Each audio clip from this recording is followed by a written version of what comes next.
যে জায়গা দিয়ে চারজন, চারজন বলছি, চারটে রাস্তা চলে যায়, সেটাকে বলা হয় চৌমাথা।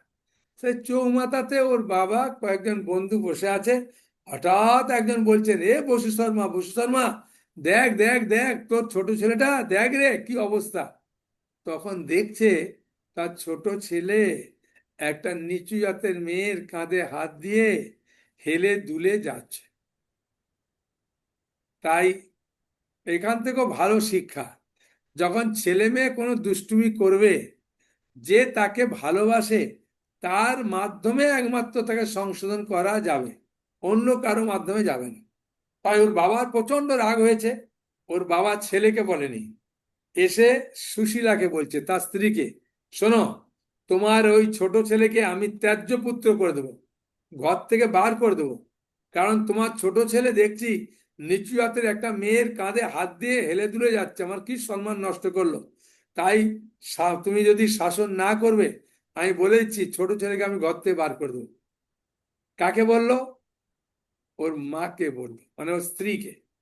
হ্যাঁ, ছোট ছেলের মাকে বললো। তাই আমাদেরও যখন কোনো রেগে যাব বা কিছু করব, যাকে ভালোবাসে তার মাধ্যমে আমরা শিক্ষা দেওয়া উচিত। তাই সুশীলাকে খুব রেগে মেগে বলেছে। সুশীলা দেখলো বাবা মার ছোট ছেলে, আদরের ছেলে, এখন সে একটা খারাপ পথে চলে গেছে, এখন কি করা যায়, খুব চিন্তার মধ্যে পড়লো। আর সেই চিন্তার মধ্যে পড়ে, এইটা হচ্ছে প্রতিটা মায়ের বিশেষ করে কাজ, ছেলে মেয়ে বড় হলে তাদেরকে ভালোবেসে ভালো পথে আনার এই দায়িত্বটা হচ্ছে মায়ের বিশেষ করে। বাবার থাকে খুব কম, বাবাকে ভালোবাসে, বেশিরভাগই ছেলে মেয়েরা মাকে ভালোবাসে। মায়ের থেকে শাসনও খায়, মায়ের থেকে বকা খায়, আর মায়েরকে বেশি ভালোবাসে। তাই সুশীলা খুব বুদ্ধিমতী, ধার্মিক। তাই কি করলো, ছোট ছেলেটা যখন এলো, তাকে কাছে বসিয়ে খুব আদরের সঙ্গে খেতে দিল, দিয়ে বলছেন, বাবা আরেকটু নে, আরেকটু খা, খা তুই খা, কতক্ষণ খাইনিস, বলে খুব আদর করছে। করতে করতে যখন খাওয়া শেষের দিকে হয়ে গেছে, তখন ওর মা বলছেন, দেখ খোকা, তোকে আমি এত ভালোবাসি, হ্যাঁ, তোর অন্য ভাইদের থেকেও তোকে এত ভালোবাসি, আর তুই নাকি একটা নিচু জাতের মেয়েকে ভালোবেসেছিস, আর তার হাতে আর কাঁধে হাত দিয়ে যাচ্ছিলিস। তোর বাবা দেখেছে, তোর বাবার কি মান সম্মান নষ্ট হলো, তোর ভাইদেরও মান সম্মান নষ্ট হলো। তাই তোকে আমি অনুরোধ করব যে তুই ওই নিচু জাতের মেয়েকে ভালোবাসা ছেড়ে দে, আমাদের যাতে একটা খুব ভালো মেয়ে দেখে তোকে আমি বিয়ে দেবো, ঠিক আছে? তার ছেলেটা কোনো উত্তর দেয়নি। তারপরের দিন ছেলেটা সকাল সকাল বেরিয়ে গেছে। আর মেয়েটার মা মেয়েটাকে বলছে যে, মা, আমি নাকি শুনলাম তুই একটা উঁচু জাতের ব্রাহ্মণের ছেলেকে ভালোবেসেছিস। আমরা নিচু জাতের মেয়ে, বাড়ির ছেলে মেয়ে, তাই আমরা তোর জন্য একটা ভালো ছেলে দেখেছি, হ্যাঁ, নিচু জাতের, তার সঙ্গে তোর বিয়ে দেবো। তুই ওই ধনী লোকের ব্রাহ্মণের ছেলেকে ভালোবাসতে নেই, আমরা যেহেতু নিচু জাত, তাই এটা অন্যায় হচ্ছে মা, বলে খুব সুন্দরভাবে বুঝিয়েছে, খাওয়া দাওয়া করিয়ে বুঝিয়েছে। তখন ওই মেয়েটা আর ছেলেটা ঘর থেকে বেরিয়ে গেছে। বেরিয়ে গিয়ে জঙ্গলে তারা তাদের মনের কথা বলবে। আর যেতে যেতে যেমন হয়, প্রেমিক প্রেমিকার মধ্যে কাঁসারের বাসনের মতো ঝনঝন করে লাগলি আওয়াজ হয়, তাই সঙ্গে সঙ্গে ঝনঝন করে আওয়াজের মতো শুরু হয়ে গেল। কি হলো, যে তোমার মতো দুশ্চরিত্রা মেয়েকে আমি ভালোবাসতে চাই না। তার মেয়েটা বলছে, তোমার মতো দুশ্চরিত্র ছেলেকে আমি ভালোবাসতে চাই না। হ্যাঁ, এরম ভাবে কথা কাটাকাটি করতে করতে জঙ্গলের ভেতর আগিয়ে গেছে। আর যেতে যেতে দুজন দুদিকে মুখ করে বসে আছে, কেউ কোনো কথা বলেনি। আর দেখতে দেখতে সন্ধ্যা হয়ে গেছে, কিছু খাওয়া দাওয়া করেনি সকাল থেকে। তারপরেতে একটা দেখছে পোড়া মন্দির, মানে ভাঙা টাঙা মন্দির একটা মতো দেখতে পেল। সেখানে গাছের ডাল ভেঙে সেটা দিয়ে একটু ঝাড়ু দিয়ে ছেলেটা শুয়েছে। আর ছেলেটা বিপরীত দিকে মুখ করে মেয়েটা শুয়েছে। তখন ওই ছেলেটা বলছেন যে, হে ভগবান, আপনি আমাকে কৃপা করুন, আমি এমন একটা দুশ্চরিত্রা মেয়েকে ভালোবেসেছি, তার জন্য আমার বাবা মায়ের সব সম্মান নষ্ট হয়ে যাচ্ছে। হে ভগবান, তুমি যদি সত্যি থাকো আমাকে কৃপা করো, আমি যাতে একজন একটা নিষ্কাম শুদ্ধ বিশুদ্ধ ভক্ত হতে পারি, তোমার অত্যন্ত প্রিয় ভক্ত হতে পারি। হে ভগবান কৃপা করুন, কৃপা করুন বলে কান্না করেছে, প্রার্থনা করেছে।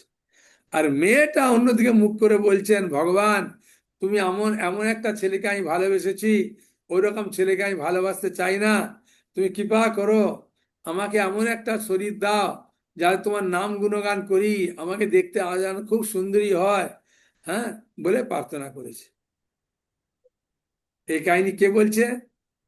এই কাহিনী বলছেন নরসিংহদেব। কাকে বলছেন? প্রহ্লাদকে বলছে। কখন বলছে? প্রহ্লাদ যখন বললেন আমি এত বড় ভক্ত কি করে হলাম, এত ভালো ভক্ত কি করে হলাম, তখন বলছেন কি করে হলো সেই কাহিনী শোনো। তাই নরসিংহদেব প্রহ্লাদকে বলতে বলতে বলছেন, প্রহ্লাদ তুমি শুনছো? বলছে হ্যাঁ প্রভু আমি মন দিয়ে শুনছি, বলুন আর কি হয়েছে।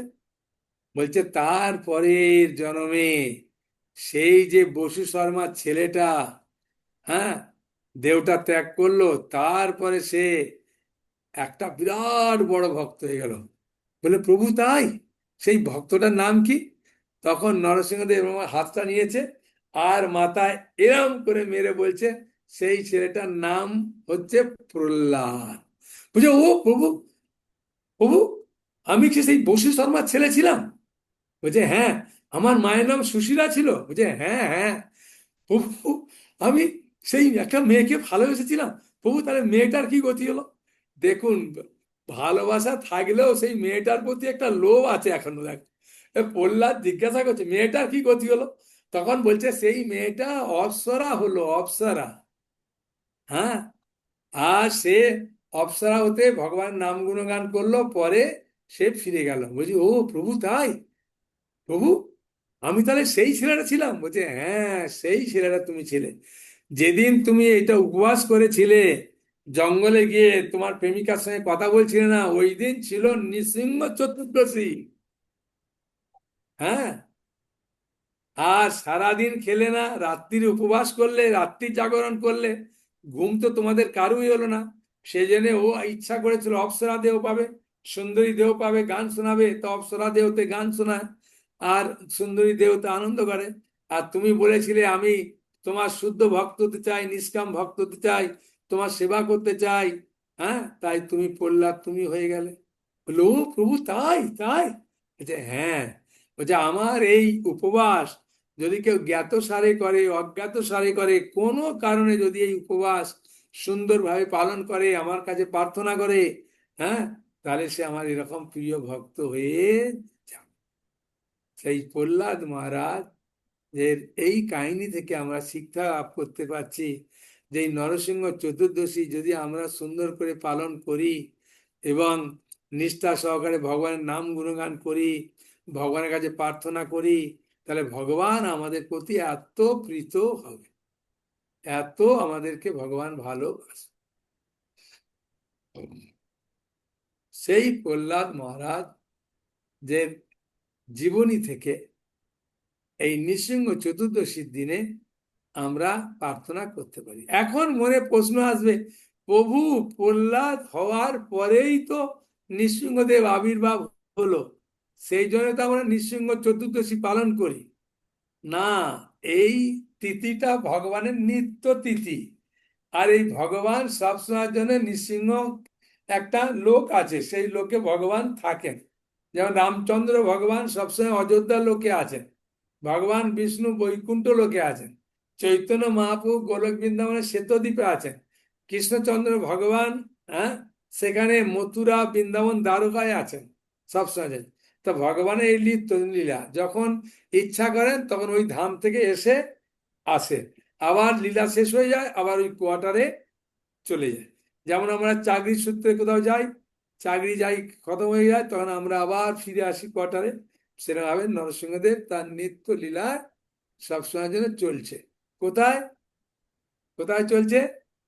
নৃসিংহ লোকে। সেই জন্যে এই চতুর্দশীতে, আগে আমাদের প্রতি চতুর্দশীতে হতো না, এখন শুক্রপক্ষের চতুর্দশীতে নরসিংহদেবকে প্রতি মাসের শুক্র চতুর্দশীতে অভিষেক হয় এখন। হুম। আগে শুধু একদিনই হতো, 14 দিনে। আর এখন ভগবানের ইচ্ছা প্রতি মাসে শুক্লপক্ষের চতুর্দশীতে এই অভিষেক হচ্ছে। হ্যাঁ। আর মায়াপুরের নরসিংহদেব বাবা, ওর তো কাহিনী শুনলে আপনার মনে হবে ওখান থেকে ঝাঁপ মেরে আমি মায়াপুর চলে আসবো নরসিংহদেবকে দর্শন করবো। মায়াপুরের নরসিংহদেবের নাম হচ্ছে স্থাণু নরসিংহ। স্থাণু মানে উগ্র স্বভাবের নরসিংহ। কিন্তু নরসিংহদেব এত ফল মূল এত খাওয়া দাওয়া করছে, হ্যাঁ, তাই নরসিংহদেব এখন খুব কৃপালু হয়ে গেছে। আমাদের মায়াপুরে বন্যা হয়েছিল যখন, সেই সময় সবজি টবজি পাওয়া যেত না। তা আমাদের গরুর দুধ সকালে খাওয়ানো হতো, দুধের ছানা তৈরি করা হতো, কাঁচা ছানা দেওয়া হতো, ছানা মানে দুধের পায়েস দেওয়া হতো, খালি সব দুধের জিনিস দেওয়া হতো। আর একাদশীর দিন আমাদের যে ড্রেসটা পরানো হয়, লাল ড্রেসটা, ওই লাল ড্রেসটা আর মানে রাধা মাধবকে লাগছে না। রাধা মাধবকে যেরকম করে চিঠি দিয়ে দেয় আর লাগছে না, শর্ট পড়ে গেছে। তখন জন ইয়াসপুরের কাছে গিয়ে বলছেন, প্রভু লাল ড্রেসটা তো একাদশী দিনে পড়াই, ওই ড্রেসটা আর ভগবানের হাতে লাগছে না, এত টাইট হয়ে যাচ্ছে, আর লাগছে না। তখন জন ইয়াসপুর হাসতে হাসতে জিজ্ঞাসা করছে, রাধা মাধব এখন কি খাওয়া দাওয়া করছে? বলছে, বন্যা হয়েছে তো বহু, সবজি টবজি পাওয়া যাচ্ছে না, সকাল থেকে রাত পর্যন্ত শুধু দুধের জিনিস খাওয়ানো হয়। বলছে, ও তো গোয়ালার ছেলে ছিল না, নন্দ মহারাজের ছেলে, দুধ খেতে ভালোবাসে, সেই জন্য মোটা হয়ে গেছে, এখন দুধের জিনিস কমিয়ে দাও। আর কমিয়ে দিয়েছে, তারপরে একাদশীতে ফট ফট করে সব লেগে গেছে। হ্যাঁ, এই যে একদম কি আমাদের রাধা মাধব রোগা হয়ে গেছে, একদম সব লেগে গেছে। তখন ভগবান, তখন পূজারীরা বলছেন, প্রভু তাই? বলছে, হ্যাঁ, রাধা মাধবকে ছানা খাইছো না, এত মোটা হয়ে গেছে, আর কি করা যাবে। তাই আমাদের নরসিংহদেব খুব উগ্র ছিল, এত সেবা পূজা নিচ্ছে, নিতে নিতে নরসিংহদেব এখন এত কৃপালু হয়ে গেছে। হ্যাঁ, নরসিংহদেব এখন দেখবেন সব সময়ের জন্য হাসি মুখ, নরসিংহদেবের আর উগ্র ভাব নেই। হ্যাঁ, আগে দেখলে খুব ভয় পেতো, এখন নরসিংহদেবের কাছে যাবেন কোনো ভয় লাগবে না, মনে হবে নরসিংহদেব হাসি মুখে একদম এ করে আছে। হ্যাঁ, খুব কৃপা নরসিংহদেবের কাছে যে যা চাইবে। নরসিংহদেব কিন্তু আম খেতে খুব ভালোবাসে। হ্যাঁ, নরসিংহদেবকে আমের চাটনি দেবেন, আমের আচার করে দেবেন, আমের যা কিছু দেবেন, পাকা আম দেবেন, আমের জুস দিয়ে অভিষেক করবেন। নরসিংহদেব আম একদম তার খুব প্রিয়। একজন মাতাজি সে মন্দিরে আসছিল, আর আস্তে আস্তে একটা আচারের দোকান ছিল, ঠেলা গাড়ি, তাতে বিভিন্ন আচার আছে, আর আচারের একটা সেন্ট থাকে তো, ওই সেন্টটা শুঁকে মাতাজি বলছে, আহ কি সুন্দর সেন্ট, যদি আমি একটু নরসিংহদেবকে আমের আচার দিতাম খুব ভালো হতো। কিন্তু বাইরের লোক করেছে তো, ওতে আবার পেঁয়াজ রসুন দিয়েছি, তার ঠিক নাই, থাক দেবো না, বলে চলে গেছে। রাত্রিবেলা মাতাজিকে বলছে, আমি আম ভালোবাসি, তুমি আমের আচার দিয়ে বললে, দিলে না কেন? বলে, প্রভু ওইটা তো কিভাবে তৈরি করেছে তার ঠিক নেই, আমি আপনাকে তৈরি করে দেবো। বলে, তখন আমের সিজন ছিল না, তো স্বামীকে বলে কত দূর থেকে আম এনে বগুড়া সুন্দর করে আচার করে নরসিংহদেবকে দিয়েছে। হ্যাঁ, নরসিংহদেব আম খেতে খুব ভালো। জগন্নাথ কাঁঠাল চুরি করে খায়। হ্যাঁ, আর নৃসিংহদেব এখনো লীলা পাওয়া যায় না যে আম চুরি করে খেয়েছে, কিন্তু আম খুব ভালোবাসে। হ্যাঁ, আপনাদের বাড়িতে আম থাকলে নরসিংহদেবকে দেবেন, খুব খুশি হবে। আমের আচার করে দেন, আমের চাটনি করে দেন, আমের অনেক কিছু জিনিস।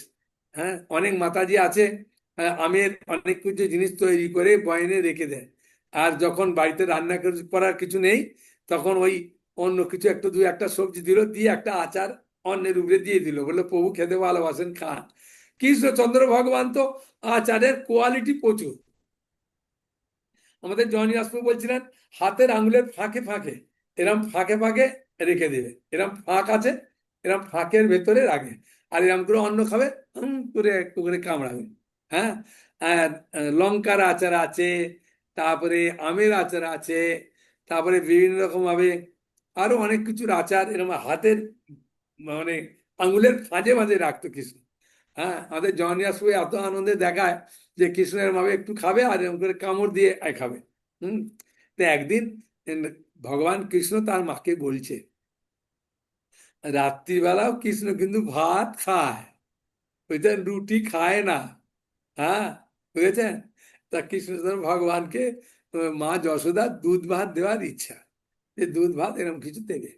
তা কানাই বলছেন, মা মা মা, তুমি আমাকে যে দুপুরবেলা আচারটা দিয়েছিলে না, ওই আচারটা খুব ভালো লেগেছিল, একটু আচার দাও না মা। না, রাত্রিরে আচার খেতে নেই, তোকে আমি কালকে অনেকটা আচার দেবো, খাবি, এখন খাবি না। আমি তখন চিন্তা করছিলাম, এখনকার লোকেদের একটা বাচ্চাকে কেউ বকা দেয় না। কৃষ্ণ মায়ের একটাই বাচ্চা ছিল, কিন্তু কেমন বকা দিত, শাসন করতো দেখুন। হ্যাঁ, দুধের ভাণ্ড বেঁধেছিল, বাঁধলো মা। হ্যাঁ, আর আমাদের একটা ছেলে বাবা একটা মেয়ে বলে, না দিই বকা না দিই কিছু, আদর দিয়ে বাঁদর তৈরি হয় আর কি। আর বলবো না বাবা, শেষকালে আমার টিভিটাই বন্ধ করে দেবে ক্লাস শোনা, যে আমাদের কিরম বলছে প্রভু, থাক আজ ক্লাস শুনবো না প্রভু। হ্যাঁ, সেই জন্য তা ভগবান এত ভালোবাসে এরম ভাবে খেতে। হুম, সেরম ভাবে আপনার বাড়িতে যা হবে সেটা ভগবানকে দেওয়ার আগে বলে নেবেন, তাহলে দেখবেন আরো খুশি হবে, যে আজকে প্রভু তোমার জন্য মনে করছি, এই করব ওই করব, এই এটা করব, এটা একটু দেব। হ্যাঁ, একটু মনে করছি পোস্ত দিয়ে। হ্যাঁ, আমাদের এখন বাংলায় সজনা ডাঁটা পাওয়া যায় খুব। হ্যাঁ, সজনা ডাঁটা দেবো একটু পোস্ত দিয়ে, কি সরিষা বাটা দিয়ে। ভগবান বললেন, বাবা দাও দাও, মায়াপুর এরকম দেয় না, তোমার বাড়িতে এসেই খাবো। হ্যাঁ, খুব খুশি হবে। ভগবানকে যা দেবেন বলে দিলে আরো খুশি হয় ভগবানের। যেমন আমাদেরকে যদি বলে আজকে এই করব ওই করব, হ্যাঁ, যদি পড়তে বসে বলে মা, যে খোকা তোর জন্য আমি পিজা করছি, গরম গরম পিজা দেবো, তখন ছেলেটা আর বই পড়তে চাইবে?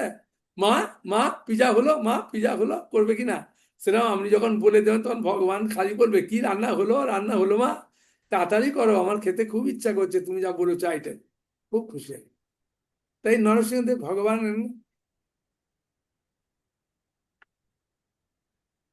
একটা মাতাজির সন্তান হয়, মানে মাতাজির নয়, মাতাজির মেয়ের বিয়ে হয়েছে 4-5 বছর। তাই মাতাজির মেয়ের যে শ্বশুর শাশুড়ি, মানে শ্বশুর তো বলে না, শাশুড়ি মা খুব বকা দেয়, বৌমা তোমার একটা বাচ্চা হলো না, তুমি কি রকম ভাবে আছো, বিভিন্ন রকম ভাবে বলা যায়। আর যখন বৌমাকে বলে, বৌমার মুখটা খুব খারাপ হয়ে যায়। আর বৌমা তখন ফোন করে তার মাকে বলে যে মা, 4-5 বছর হলো তোমার কোনো নাতি নাতনি হলো না, শাশুড়ি মা খুব বকা দেয়, এই করে ওই করে। তোর মা একদিন মন্দিরে এসে ভগবান নরসিংহদেবকে বলছে যে ভগবান, আমার মেয়ের 5 বছর বিয়ে হয়েছে, একটা নাতি নাতনি হলো না, তা আপনি কৃপা করে নাতি নাতনি।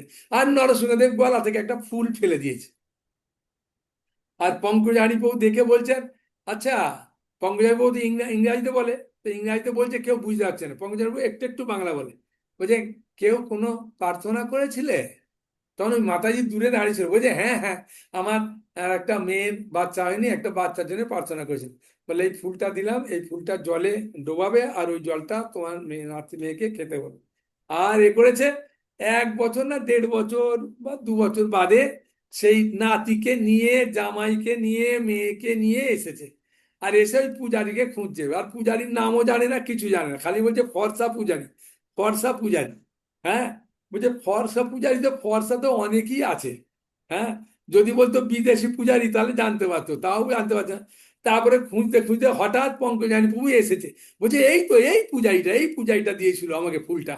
হ্যাঁ, তখন বলছে, হরে কৃষ্ণ, হরে কৃষ্ণ, আপনি আমাকে অনেক দিন আগে একটা ফুল দিয়েছিলেন, আর সেটা খাওয়াতে আমার মেয়ের ছেলে হয়েছে, নাতি হয়েছে। হ্যাঁ, আমার নাতি হয়েছে, আর এই নরসিংহদেবের জন্য আমি কিছু পূজা দেব। তখন বলার পরে কিছু পূজা দিলেন। হ্যাঁ, তো নরসিংহদেব প্রচন্ড খুশি হয়। হ্যাঁ, একটা মাথায় চোখে দেখতে পাচ্ছিল না। হ্যাঁ, নরসিংহদেবকে বললো, তোমাকে আমি চোখ দেবো, আমাকে ভালো করে দাও। তখন দিয়েছে। নরসিংহদেবের কাছে ভক্তি পথে যদি কেউ বিপদ হয় বললে, নরসিংহদেব খুব কৃপালু। হ্যাঁ, একজন আম, গৃহস্থ ব্যক্তি তার বাচ্চাকে নরসিংহদেবের মন্ত্র শিখিয়েছে। আর যখন ওর মা আরতি করে, তখন ওর মা বলে, বাবা তুমি নরসিংহদেবটা গাও।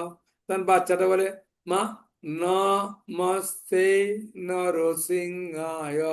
মা ভুলে গেছি। তখন ওর মা বলে, বল বাবা, প্রহ্লাদ লাদ দাইনে। তখন ওই ছেলেটা আবার বলতো, বলার পরে আবার যখন ভুলে যেত, মা ভুলে গেছি বলে বলে ওর মা ওকে মুখস্থ করা শিখেছে। এখন স্কুল যাওয়ার সময় ওই মন্ত্রটা শেখায়, এ করে ও করে। তার ছেলেটা একটু বড় হয়েছে, তখন বাবা মা চিন্তা করলো একটা জায়গায় মন্দিরে বেড়াতে যায়। তা গেছে, রাস্তার মাঝে গাড়ি দাঁড় করিয়ে টিফিন করবে, আর দরজাটা খুলেছে। খুলতেই বাচ্চাটা হাসতে হাসতে বেরিয়ে যাচ্ছে। ওর মা বলছে এই হাই রোড বাবা, হাই রোড, এক্ষুনি গাড়ি যাবে, আরে গাড়ি যাবে, আয় আয় আয় বলে বাচ্চাটা হাসতে হাসতে আরো আগিয়ে গেছে। আর একটা গাড়ি ফুল স্পিডে আসছিল, একদম ধাক্কা মেরে তাকে অনেক দূরে, 30 ফুট দূরে একটা ঘাসের উপরে ওখানে ফেলে দিয়েছে। আর ওর মা তো, বাবা তো চোখ মুখ বন্ধ করে একদম অচেতন হয়ে যাওয়ার মতো। আর পেছনে একটা পুলিশ গাড়ি আসছিল, আর সেই পুলিশ গাড়ি আসতে ওই লোকটাকে ধরার জন্য চেষ্টা করলো, পারলো না। আবার ফিরে এসেছে, ফিরে এসে ওই বাচ্চাটাকে নিয়ে হসপিটালে গেছে। হসপিটালে গিয়ে এক্সরে করছে, কিছু ধরা পড়ছে না। ডাক্তার রেগে গিয়ে নার্সদের বকা দিয়ে বলছে তোমরা এক্সরে করতে ওখানে শিখলে না। আর গিয়ে তখন ডাক্তার নিজে করেছে, কিছু ধরা পড়েনি। তারপরে বলছে কিন্তু কিছুই ধরা পড়েনি, বললেন ধাক্কা মেরেছে, এ তো হাড় টার কিছুই ভাঙেনি, হ্যাঁ, এ তো ভালোই আছে দেখছি। তারপরে যখন জ্ঞান ফিরেছে তখন ছেলেটা বলছে মা, বা আমি এখানে কেন, এখানে কেন? বলছে বাবা তুই কি হয়েছিল? বলছে আমাকে একটা গাড়ি যাই ধাক্কা মারতে গেল, লায়ন গড এলো আর আমাকে ধরলো আর ওই ঘাসে বসিয়ে দিল। তখন ডাক্তার বলছেন লায়ন গড? বলছে লায়ন গড হচ্ছে নৃসিংহদেব। হ্যাঁ, বললো ও, বললে হ্যাঁ হ্যাঁ আমার নৃসিংহদেবের এখানে ওই হাতে নখ আছে তো একটু লেগেছে, ওটা ভালো হয়ে যাবে। হ্যাঁ, বলে তারপরে নিলাম। এই নরসিংহদেবের নাম বাচ্চাদের শেখানো শুধু না, আমরাও যখন কোথাও যাব নরসিংহদেবের নাম নিয়ে যেতে পারি, তার মানে খুব মঙ্গল হবে। হ্যাঁ, আমাদের নরসিংহদেব ভগবানের কাছে বড় লাইট ছিল, ছোট লাইট ছিল না। হ্যাঁ, তা পূজারি ঢুকেই আগে লাইটটা জ্বালাতো, আর নরসিংহদেব বলছে এই বড় লাইটটা অট করে জ্বালানো আমার চোখে লাগে না, ছোট লাইট জ্বালাতে পারিস না? আর এই কথাটা বলার পরে আরো মনে নেই। হ্যাঁ, আর 2-3 দিন বাদে যাই, ছোট লাইটটা জ্বেলেছে, এই জ্বালেনি বড় লাইটটা, যে নরসিংহদেব মেরেছে এক থাপ্পড়। আর ও কান্না করতে করতে বেরিয়ে এসছে, বলছে কি পূজা করবি না? বলছে না, নরসিংহদেব আমাকে যে মেরেছে আমি আর পূজা করবো না। বলছে কেন? বলছে বড় লাইটটা জ্বালাই, ছোট লাইট নাই কি করবো, বড় লাইটটা জ্বালাই 2 দিন বলেছে আর জ্বালিয়েছি, বলছে আমার চোখে লাগে, কেন ছোট লাইটটা জ্বালি না, ওই জন্য মেরে দিয়েছি। হ্যাঁ, তারপর থেকে এখন ছোট লাইট জ্বেলেছে রাখে, তারপরে ওই ছোট লাইটটা আগে জ্বালে, তারপরে নরসিংহদেব কে আস্তে আস্তে জাগায়, তারপরে বড় লাইটটা জ্বালে। এ নরসিংহদেব সাক্ষাৎ। কেন এই নরসিংহদেব হয়েছে এ, জীবন্ত শিলা দিয়ে নরসিংহদেব তৈরি মায়াপুরের। হ্যাঁ, আগে মায়াপুরে খুব ডাকাতি হতো, কেন বিদেশি লোক ছিল তো, দেশি লোক মানে মুসলিমরা খুব ডাকাতি করতো। তারপর নরসিংহদেব স্থাপনের পরে আর চুরি আর একটাও চুরি হয় না। হ্যাঁ, তাই নয়, এই এই যে জীবন্ত শিলা, এই 7 জায়গায় আওয়াজ করলে একটা আওয়াজ হবে, নালে একটা পোকা আছে একদম সোজা করবে। তো ওই শিলাটা খুঁজতে 1-1.5 বছর লেগেছে। তারপরে শিলা পেয়েছে, তারপরে যখন তৈরি হয়ে গেছে তখন দক্ষিণ ভারতের সব গরম তো, ওইখানে নারকেল গাছ বা তাল গাছের মানে ছাওয়া দিয়ে ওটা তৈরি করে। তাও তৈরি হওয়ার পরে পূজারি দেখলো আমি 2 বছর ধরে কোনো আত্মীয় স্বজনের বাড়িতে যেতে পারছি না, এখন তৈরি হয়ে গেছে, চোখ ফুটিয়ে দিয়ে আত্মীয় স্বজনের বাড়িতে বেড়াতে গেছে। আর প্রচন্ড বৃষ্টি হচ্ছে, আর লোকেরা দেখছে বাবা বৃষ্টির মধ্যে আগুন জ্বলছে। হ্যাঁ, ছুটে এসে বলছে কি হলো কি হলো, এত বৃষ্টিতে তোমাদের এখানে আগুন জ্বলছে কেন? সঙ্গে সঙ্গে পূজারি মায়াপুরে ফোন করেছে যে তোমাদের ঠাকুরকে নিয়ে যাও, সব পুড়িয়ে দিচ্ছে। হ্যাঁ, তারপরে আমাদের মায়াপুরতে খুব আনন্দে গেছে। হ্যাঁ, যেটা পাস করতে একটা বিগ্রহ এক জায়গা থেকে আনতে প্রায় 1-1.5 বছর লাগে বিভিন্ন অনুমতি নিতে, সই করে করে আনতে। আমাদের নৃসিংহদেব আসতে 3 দিন না 4 দিনের মধ্যে পুরা সই টই হয়ে গেছে। হ্যাঁ, তারপরে এসছে, আসার পরে বললো একে ব্রহ্মচারী পূজা করবে। জন ইয়াসপুর বললো না না আমি রাধা মাধব ছাড়া করবোই না। তখন সবাই বললে তাহলে আপনার ভাই পঙ্কজারি আছে, ও সেবা করবে। তাই পঙ্কজারি প্রভু সেবা করতেন নরসিংহদেবের, আর রাধা মাধবের সেবা করতেন জয়নিবাস প্রভু।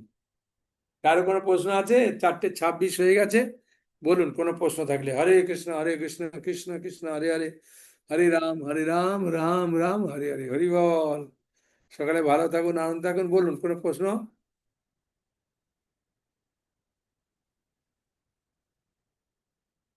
হরে কৃষ্ণ। ফ্রান্স দণ্ডবাদ থেকে প্রণাম। বিজয় চন্দ্র প্রভু বলেন, ফ্রান্স থেকে। হরে কৃষ্ণ প্রভু, দণ্ডবোধ প্রণাম আপনার রাতুল চরণ যুগলে। জয় শ্রী প্রভুপাদ, জয় শ্রী গুরু মহারাজ। অসংখ্য ধন্যবাদ প্রভু আপনাকে এত সুন্দর একটা অপূর্ব ক্লাস দেওয়ার জন্য প্রভু। আপনার অহেতুক কৃপায় আমরা ভগবানের অহেতুক লীলামৃত শ্রবণ করতে পেরেছি, আচ্ছা আপনাকে বলুন, অসংখ্য অসংখ্য ধন্যবাদ প্রশ্নটা বলুন। প্রভু। আমার জিজ্ঞাসা হচ্ছে, আহ, আমরা কি প্রকারে প্রহ্লাদ মহারাজের মতো ভগবানের চরণে সর্বোত্তভাবে সমর্পণ সমর্পণ করতে পারি? নিজেকে এবং ভগবানের কৃপা লাভ করতে পারি। আসলে আমাদের হৃদয়টা বিভিন্ন রকমের তামসিক এবং জাগতিক বিষয়ের দ্বারা দূষিত হয়ে থাকে। তো পরবর্তীতে আমরা ভগবানের চরণে যে প্রকারে সমর্পণ করা উচিত সেভাবে করে উঠতে পারি না। তো কি প্রকারে প্রভু আমরা এটা করতে পারি প্রভু? হরে কৃষ্ণ। আমাদের একটাই পারবো, কারণ আমরা জন্ম জন্মান্তর ধরে করেছি না, ভগবানের অহেতুক কৃপা না হলে হয় না। সেই জন্য আমরা সাধুগুরু বৈষ্ণবের নির্দেশ মতো সেবা করলে আমরা আস্তে আস্তে এগিয়ে যাই। একটাই উত্তর, সাধুগুরু বৈষ্ণবের নির্দেশ মতো যদি আমরা সেবা করি, এছাড়া অন্য কোনো আর উপায় নেই। হরি বল। অসংখ্য ধন্যবাদ প্রভু। ধন্যবাদ প্রভু। বিশু দত্ত প্রভু। হরে কৃষ্ণ প্রভু। দণ্ডবত প্রণাম প্রভু আপনার চরণে। প্রভু, আমার একটা প্রশ্ন ছিল যে প্রহ্লাদ মহারাজের জন্ম একজন অসুরের গর্ভ থেকে আসেন, হুম। যদিও তিনি সবসময় বৈরীবাপ হয়ে ভগবানের কথা স্মরণ করতেন, সেই জন্য হয়তোবা প্রহ্লাদ মহারাজের জন্ম হয়। এখন আমার প্রশ্ন হচ্ছে প্রভু, আমাদের যে গর্ভধারণ সংস্কারের বিভিন্ন ব্রত পালন না করে যদি আমরা গর্ভধারণ সংস্কারের সময় শুধু মাত্র ভগবানের নাম স্মরণ করলে কি আমাদের এ ভগবত ভক্ত আসবে আমাদের গর্ভে? এরকম একটা প্রশ্ন ছিল প্রভু। হ্যাঁ, যখন আহ, নারদ মুনি বাঁচালেন ইন্দ্রের হাত থেকে কয়াদুকে। হ্যাঁ, প্রহ্লাদ মহারাজের মায়ের নাম হচ্ছে কয়াদু। কয়াদুকে যখন বাঁচালেন, তখন কয়াদু বললেন, প্রভু, আমার এই সন্তান কোথাও প্রসব হলে আবার কেউ মেরে দেবে। আপনি আমাকে, আমার স্বামী নাই আসা পর্যন্ত যদি এর সন্তান হয়, তখন আবার একটা বদনাম ঘটবে। তাই আপনি এমন একটা করুন যাতে আমার স্বামী আসার পরেই যেন আমার বাচ্চা প্রসব হয়। নারদমুনি বললেন, নারদমুনিকে আরো বললেন যে, প্রভু, আমি কোথায় যাব? যেখানে যাব আমার এই পেটের গর্ভের বাচ্চাকে মেরে দিতে পারে। আমি আমি মারা যাই, অসুবিধা নেই, কিন্তু আমার গর্ভের বাচ্চা যেন না মারা যায়। তখন নারদমুনি বললেন, ঠিক আছে, আমার আশ্রমে থাকো। তাই আশ্রমে যখন থাকলেন, তখন প্রহ্লাদের বয়স হয়েছিল 7 মাসের একটু বেশি বয়স। যখন 7 মাসের একটু বেশি বয়স আমাদের হয়, তখন মায়ের কান দিয়ে আমরা সব শুনতে পাই। মা যা বলে, মা মা যা কান দিয়ে শোনে, সমস্তটা আমরা শুনতে পাবো মায়ের কান দিয়ে। হুম। তার শাস্ত্রে অনেক প্রমাণ আছে। তাই প্রহ্লাদকে নারদ মুনি তার মায়ের মাধ্যমে জ্ঞান দিতেন। আর তার মা যেহেতু মহিলা, মহিলারা বিভিন্ন রকমের চিন্তা করে, সেই জন্য সেই জ্ঞানটা নিতে পারে না। আর প্রহ্লাদ মায়ের গর্ভে একদম শান্তিতে ছিলেন, সেই জন্য মায়ের কান দিয়ে যা শ্রবণ করেছিলেন প্রহ্লাদের মনে আছে। ঠিক আছে, 1 নম্বর।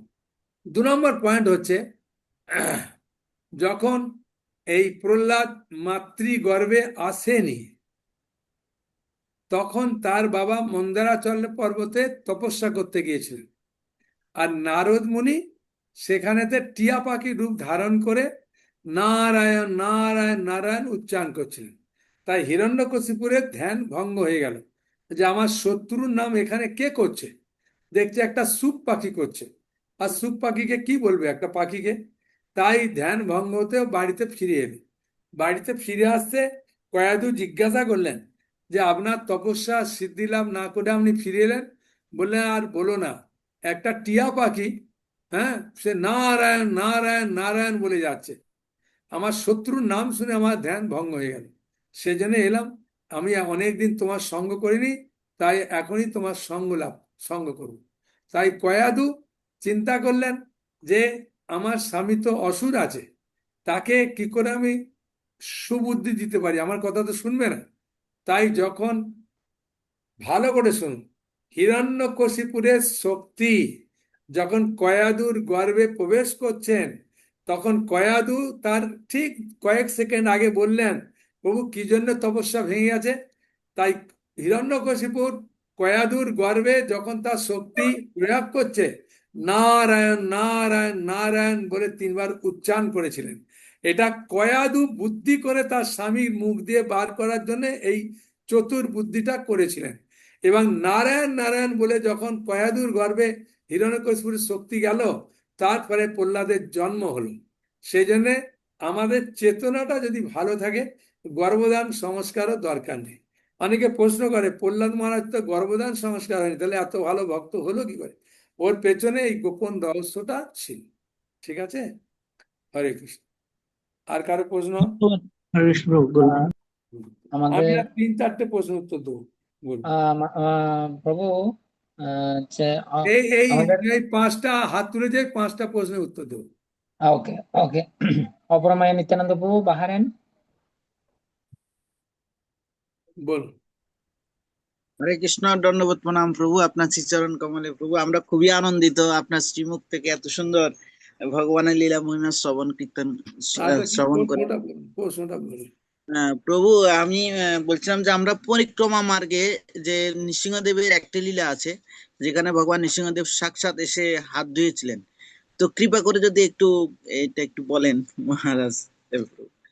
হরে কৃষ্ণ। তা ওই নরসিংহদেব দক্ষিণ ভারতে অন্ধ্রপ্রদেশে অবিলম নামক স্থানে আবির্ভাব হলেন। আবির্ভাব হওয়ার পরে হিরণ্যকশিপুরকে বধ করলেন। বধ করার পরে তারপরে হাত ধোয়ার জন্যে একটু বিশ্রাম নেওয়ার জন্য নবদ্বীপে এলেন। ওখানে বসে একটু বিশ্রাম নিলেন, তারপরে হাতটা ধুলেন। যে জলে হাত ধুয়েছিলেন ওটা হচ্ছে মন্দাকিনীর জল। সেই মন্দাকিনীর জলে হাত ধুলেন, ধুয়ে বসলেন। তারপরে বিজয়বড়া বলে একটা জায়গা আছে, ওখানে গিয়ে, ওখানে আছে পানা নৃসিংহ, ওখানে শরবত খেলেন। ওখানে শরবত আপনি যা দেবেন হাফ খাবে, হাফ আপনাকে বার করে দেবে ভগবান। হ্যাঁ, ওখানে গুড়ের খুব সুন্দর শরবত পাওয়া যায়, গুড় দিয়ে, আর গোলমরিচের গুঁড়া দেয়। গোলমরিচের গুঁড়া আর আখের গুড়, হ্যাঁ, দিয়ে ওখানে শরবত বানায়। আর ওই শরবত ওখানে খেয়েছে। আর এই নরসিংহদেব যখন এখানে বসেছিলেন, তারপরে এই কলিযুগের যখন আরম্ভ হলো, হ্যাঁ, সেই সময়তে একটা রাখাল বা লোক দেখছে আমার গাভী ওই জায়গাটায় গিয়ে দুধ ক্ষরণ করে। তখন কি ব্যাপার, ওখানে যারা থাকে সব ব্রাহ্মণ, ওই জন্য ওটাকে বলে দেবপল্লী। দেবতারা আগে পূজা করতেন ভগবানের, তারপরে কলির প্রভাবে দেবতারা পূজা করে না, ও মাটির তলায় নরসিংহদেব চাপা পড়ে যায়। তারপরে যখন খুঁড়লো, খুঁড়ে ওই নরসিংহদেবকে পাওয়া গেছে। ওই নরসিংহদেবকে পুরা পাওয়া যায় না, একটু একটু দাগ আছে, হ্যাঁ, কোদালের ঘা লাগেছে তো, সেই জন্য ওখানে দেখা যায়। হ্যাঁ, এবং এই নরসিংহদেব ভক্তিবিনোদ ঠাকুরের মাথায় উপরে চরণটা রেখেছিলেন, রেখে বললেন নবদ্বীপ মন্ডল পরিক্রমা তুমি করো, তোমার কোনো বিঘ্ন হবে না, আমি আছি তোমার সাথে। আর কারো প্রশ্ন আছে? ওকে, প্যারিস থেকে পদ্মানন্দী মাতাজি। ওই 4জনেরই তুলবে বাবা, আর সময় নাই। হ্যাঁ, মাথায় মাথায় আর একজন আছে হরে কৃষ্ণ, প্রভু। প্রণাম প্রভু। আপনা প্রণাম। আমার একটা পার্সোনাল ছোট্ট প্রশ্ন। আমার বাচ্চাকে নিয়ে, আমার ছোট বাচ্চাটা 4 বছর বয়স, ওর 4.5 বছর। ও যখন কথা বলা শিখছে, আমরা নৃসিংহ আরতি করতাম, ও শিখেছে এটা। এখন সে কি করে, ওই খেতে খেতেও এটুমুকেও বলছে, আবার শুতে গেলেও বলছে, আবার বাথরুমে গেলেও বলছে। আচ্ছা, আবার মানে বিগ্রহ না, চিত্রপটে প্রণাম দিচ্ছে নিজে নিজে ছুঁয়ে। এটা কি, আমি কি কোনো অপরাধে জড়িয়ে গেলাম প্রভু? আমার এটা না একটু না না, জানার বিষয়, আর কিছু ও না। গুরুমাজ এইবারে ক্লাসে বলছিলেন, শিশুমার জয়পাতা স্বামী গুরুমাজ বলছে আমি বাথরুমে গিয়ে দুমালা জপ করে নি। হ্যাঁ, তা ওইটা শুনে আমার এত আনন্দ লেগেছে যে ও গুরুমাজ বাথরুমে গিয়েও জপ করে। ওই যে আমি হাত গুনে গুনে জপ করি, গাঁট গুনে। হ্যাঁ, সেই জন্য নরসিংহদেবের নাম খেতে উঠতে বসতে কোনো অসুবিধা, ওর চেতনাটা হরে ভালো। হরে কৃষ্ণ, হ্যাঁ, প্রণাম। এলপি এলপি এলপি করো। ওকে বললেন বাবা সবসময় কর, যখন তুই বাইরে যাবি তখন আরো বেশি করে কর নরসিংহদেবের ছোট নাম। প্রভু, সাড়ে 4 বছর বয়স, এখন যখন তখন করছে, এটাই আর কি। হ্যাঁ, তাই জন্য তো আপনাদেরকে খুব আনন্দ দিচ্ছে। হ্যাঁ, এখন যখন বলে পাপ্পা পাপ্পা মা, তখন তো একদম আনন্দে ভরে যায় মন। খুব ভালো, ওকে যা ভালোবাসুন। ও সব বৈকুণ্ঠ সন্তান বলছে। ওই যে ভক্ত গৃহে যে সন্তানগুলো আসে, ওগুলো সব বৈকুণ্ঠ সন্তান। কোনো কারণে মানে ভুল করেছে, সেই জন্য ভক্ত গৃহে জন্ম নিয়েছে। কৃপা আশীর্বাদ রাখবেন, অনেক চঞ্চল, অনেক চঞ্চল সে। হ্যাঁ, ও চঞ্চল। তো সবকিছু, আমি তো খুব খুশি হব যখন কিছু ভেঙে টেঙে দেবে, আপনার হাত টাত কামড়ে দেবে, আমি তো খুব শুনে খুশি হব। হ্যাঁ, যে হাতটা আজ অনেকটা কামড়ে দিয়েছে, হ্যাঁ, এইটা ভেঙে দিয়েছে, ওটা ভেঙে, তাহলে আমি যখন শুনি বাচ্চারাম করে, আমি তখন খুব আনন্দ পাই, আমি তখন খুব ভালো করেছি ভাই। হ্যাঁ, খুব ভালো। ও চঞ্চল তো কামড়াই না আপনার হাত, আপনার হাত কামড়াবে, একটু মুখটা কামড়ে দেবে, তাহলে আমি জন্ম দিয়ে ভালো হয়েছে। হ্যাঁ, এইরকম চঞ্চল হবে, তো ভেঙে দেবে, রাগ করবে। হ্যাঁ, বাচ্চা একটু চঞ্চল না হলে মা বাবা আনন্দ পায় না। যেখানে বসিয়ে দেবে চুপ করে বসে থাকলো, করলো, মা বাবা আনন্দ পাবে, বলে দূর থেকে, না আমার হাতটা কামড়ালি, না একটু কান্না করলি, না একটু তোকে বকা দিলাম, হ্যাঁ, আমাদের এখানে রাধা পেরিচিশ্বর মন্দিরে ওই একজনেই আছে, ওরা সবাই চিনে দুষ্ট নামে। তাই না? তো খুব ভালো, ও সবাইকে আনন্দ দেয়। আর কার প্রশ্ন আছে? এলপি এলপি হরে কৃষ্ণ প্রভু, প্রণাম আপনার শ্রীচরণে। প্রভু ক্ষমা করবেন, আপনি বলেছিলেন যে মায়াপুরের নৃসিংহদেবের নামটা আমি শুনতে পারিনি, কৃপা করে বললে ভালো হতো প্রভু। আবার স্থানু নৃসিংহ, ভানু নৃসিংহ। স্থানু স্থানু, যেমন স্থান বলি না, স্থান, জায়গাকে বলি না স্থান, হ্যাঁ, জায়গাকে আমরা কি বলি, ভালো করে স্থান বলি, স্থানু নৃসিংহ, দংশয়ে হয়ে আকা, হ্যাঁ, স্থান। হরে কৃষ্ণ প্রভু, আসো। প্রণাম। আর কার প্রশ্ন? পুষ্মি হাত তুলছে, পুষ্মি। আর দুজন, আর দুজন। হরে কৃষ্ণ প্রভু, প্রণাম আপনার শ্রীচরণে। প্রণাম প্রণাম। প্রভু আপনি যে লীলাটা বলছিলেন যে প্রহ্লাদ মহারাজ আরেকটা মাতাজির কথা, যে ওনারা উপবাস করছিল নৃসিংহ চতুর্দশী দিনে, সেই জন্য পরবর্তীতে মানে প্রহ্লাদ জন্মগ্রহণ করছে। তো প্রভু প্রহ্লাদ আসার আগেই কি নৃসিংহদেব আবির্ভূত হয়েছিলেন? মানে হচ্ছে যে মানে শুনেছি যখন থেকে মানে নৃসিংহদেবের পূজা হিরণ্যকশিপুকে বধ করতে এসেছিলেন নৃসিংহ না রূপে, না, আমি কি কি ওটা ভেঙে বলে দিলাম না প্রশ্ন করে, এর উত্তর দিয়ে দিয়েছি। যে কেউ মনে করবে যে হিরণ্যকশিপুরকে তো বধ করার জন্য নরসিংহদেব এসেছে, না, নৃসিংহদেব একটা লোক আছে, নৃসিংহদেব, হ্যাঁ, প্রতি যুগে এরকম ভাবে আসেন।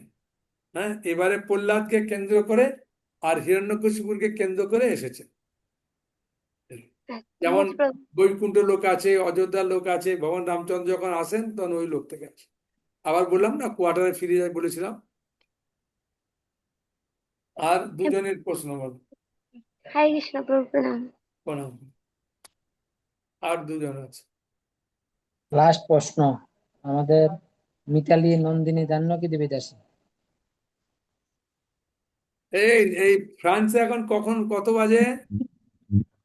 এখন এখানে ফ্রান্সে বাজে যে, এখন হচ্ছে মনে কটা বাজে যে, আমাদের আর একটা সময় প্রভু, একটা বাজে আমাদের, দ্বিতীয় প্রভু কটা বাজে? 1টা বাজে প্রভু। একটা একটা একটা বলতে কি রাত না দিন? দিনের দুপুরের 1টা প্রভু, 1টা 9। কেন তাহলে দুপুরে একটা, আমাদের এখানে এখন বাজে 4:39, মানে তাহলে ওই 4.5 ঘন্টার মতো না, ডিফারেন্স 4 নাকি? ঘন্টার, এখন 4 ঘন্টার ডিফারেন্স আমাদের সাথে। কোথায় কোথায় কোথায়, দেখি দেখি দেখি এই তো দেখি, নরসিংহদেব বলো, দেখি দেখি তোমার মুখটা দেখি। এই ও, এই তো খুব ভালো ছেলে। তোমার নাম কি? বলো, নাম বলো। কি নাম? হরে কৃষ্ণ বলো। তোমার নামটা তো বলো। জয় নৃসিংহদেব ভগবান বলো। তোমার নামটা বলো। আচ্ছা, মাতাজি প্রশ্ন। সৌরাজ নন্দী বলছে। সৌরভ, সৌরাজ। বাহ বাহ। আচ্ছা, হ্যাঁ, ঠিক আছে সৌরভ, ভালো থাকো, হরি বল। আচ্ছা, মাতাজির কি প্রশ্ন আছে, বার করো। মাতাজি বলেন। মিতালি মিতালি নন্দিনী জাহ্নবী দেবী দাসী বলেন, বলেন না, হাত তুলে বসে থাকলে হবে। মাতাজি বলুন বলুন। মিতালি নন্দিনী জাহ্নবী দেবী দাসী, বুঝতে পারছি। না হয় ঠিক প্রভু আছে তাহলে। প্রথমে মাতাজির প্রশ্নটা নিতে পারে আগে। আচ্ছা, আর অন্য কার প্রশ্ন আছে? প্রভু আমি আপনাকে বলবো আরেকদিন সময় দিবেন প্রভু, আজকে একটু আর ডিস্টার্ব করছিল। অন্যদিন সময় টময় নেই বাবা, আজকে বলে দে বাবা, আর সময় কোথায়, সময়ের খুব আজকে তো একদিন টানাটানি। দিছেন, আরেকবার দিতে হবে না না, সামনে। পরে পরে। প্রভু, আর কার প্রশ্ন আছে? প্রভু নৃসিংহদেবের আরো লীলা শুনবো, আমরা আরো লীলা শুনবো আর আমার নৃসিংহদেবের। মনে নাই, মনে নাই, যেটা মনে ছিল সব বলে দিলাম। ঠিক আর আছে তাহলে। আর কার প্রশ্ন আছে? আর একটা প্রশ্ন উত্তর দেবো, বল। আরো কোনো প্রশ্ন আছে? নাই কোনো প্রশ্ন। তাহলে এখানে রইল অমৃত লহরী বদনে বলুন হরি হরি। ওদের একটার সময় মানে ওরা ওরা খায় কখন রে? রান্না করবে কখন? রান্না করে ফেলে ওদের হ্যাঁ, এখানে মহারাজ 12টার দিকে 12টা 12:30 রান্না করে ফেলে। কেন? এ তো গ্রাম অঞ্চলে যেমন ভাবে আমাদের 1টা 1:30 প্রসাদ পায়, মায়েরা তো তার আগেই রান্না করতে হয় তাদের। আবার অনেকে পরেও করে মহারাজ। একটার সময় দুপুর তো নাকি দুপুরে একটা মানে তো খাওয়া দাওয়া কখন করে ওরা? না, 2টা 2টা 3টে এরকম করে। তা 2টা 2:30 খেলে তো একটার সময় যদি এরকম হরিকথা শুনে তো বাড়িতে অশান্তি হয়ে যাবে রে। সকালে আমাদের এখানে সকালে 8টায় বা সন্ধেবেলা মনে করুন 7টা, ওদের ওখানে কটা হবে? সকালে 7টা হলে ওদের এখানে হবে যে 7টা 3টে। হলে এখানে এখানে 3টা হবে, ভোর 3টা, মানে রাত্রে 3টা। ও, আর সন্ধে 6টা হলে, সন্ধে 7টা হলে? বাংলাদেশ টাইম ইন্ডিয়া টাইম 3:30 হবে। না, যদি আমি রাত্রিবেলা সন্ধে 7টায় ক্লাস দিই তখন ওই ফ্রান্সে কতক্ষণ হবে?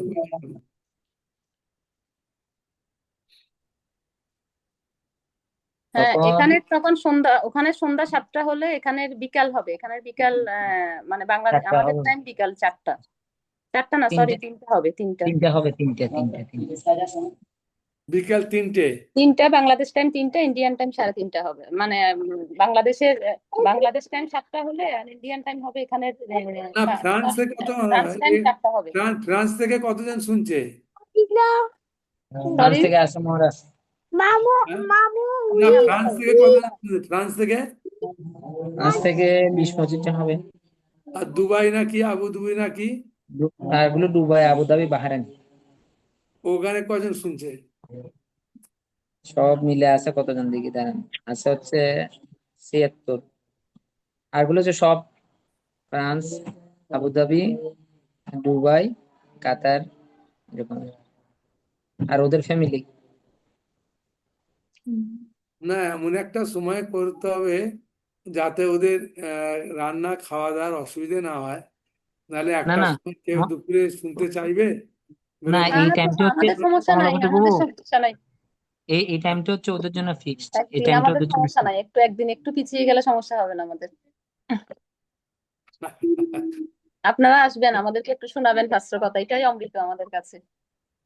ঠিক আছে, তাহলে এখানে শেষ করলাম। হ্যাঁ, হরে ওকে। কৃষ্ণ হরে অসংখ্য কৃষ্ণ ধন্যবাদ। কৃষ্ণ কৃষ্ণ হরে অবশ্যই হরে, বাঞ্ছা কৃষ্ণ হরে হরে হরে রাম হরে রাম রাম হরে রাম রাম রাম রাম হরে হরে, হরে বল। हरे कृष्ण हरे कृष्ण সকলে ভালো থাকুন, হরে हरे কৃষ্ণ। राम हरे রাম প্রভু আপনার রাম রাম राम হরে হরে সবাইকে অসংখ্য ধন্যবাদ থাকার জন্য। মন্ত্র তত্র সুন্দর জয় শ্রী কৃষ্ণ। ওর জন্য আমরা একবার প্রার্থনা করবো। হরে কৃষ্ণ হরে কৃষ্ণ কৃষ্ণ কৃষ্ণ হরে কৃষ্ণ হরে কৃষ্ণ হরে কৃষ্ণ হরে কৃষ্ণ কৃষ্ণ হরে কৃষ্ণ হরে হরে সকলে হরে এরকম রাম সাপ্তাহিক ক্লাস মিস হরে রাম করবেন না। রাম হরে হরে কৃষ্ণ কৃষ্ণ কৃষ্ণ হরে হরে হরে রাম হরে রাম রাম হরে রাম রাম হরে রাম রাম রাম হরে হরে